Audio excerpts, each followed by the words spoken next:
ఒకరోజు నేను ద్వారకామాయిలో కూర్చొని ఉన్నాను. అకస్మాత్తుగా అదే మన అమరావతి నివాసియగు దాదాసాహెబ్ కాపర్దేవ్ ఉన్నాడు కదా, అతని భార్య తన చిన్న కొడుకుతో కలిసి నా వద్దకు వచ్చింది. షిరిడీలో చాలా రోజులు ఉంది. ఒకనాడు ఆ కపర్దే కుమారునికి తీవ్ర జ్వరము కూడా వచ్చింది. అది ప్లేగు జ్వరముగా మారింది. ఆ తల్లి మిక్కిలి భయపడింది. నా వద్దకు వచ్చి, పిచ్చి తల్లి, బాబా, నువ్వు నాకు అనుమతిస్తే అమరావతి పోయి నేను వైద్యుడికి నా బిడ్డను చూపించుకుంటాను అని అడిగినప్పుడు నిజంగా చాలా బాధ కలిగింది.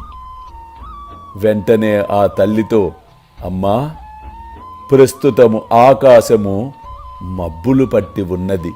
కొద్దిసేపటిలో మబ్బులన్నీయూ చెదిరిపోయి నిర్మలమైన ఆకాశమును చూచెదవు అనుచు నా చేతులను పైకెత్తి చూపగా నా చంకలోని కోడిగుడ్లంత పరిమాణము గల ప్లేగు పొక్కులను చూచి ఆ తల్లి భయకంపితురాలయ్యింది. అప్పుడు చెప్పాను, అమ్మా, నా భక్తుల కొరకు నేనెట్లు బాధపడదనో చూడుము. వారి కష్టములన్నీయూ నావే.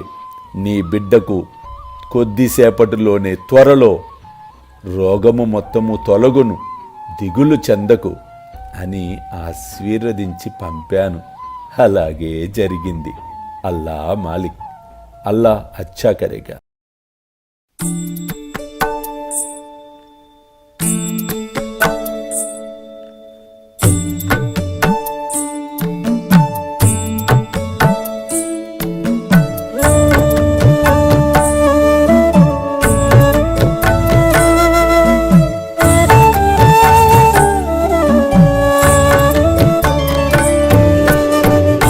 స్వామి సుఖే నిద్ర కరవదూత బాబా కర సాయినాథ చిన్మయ హే సుఖ దామ జావుని పహుడా ఏకాంత అతా స్వామి సుఖే నిద్ర కరవదూత బాబా కర సాయినాథ చిన్మయ హే సుఖ దామ జావుని పహుడా ఏకాంత.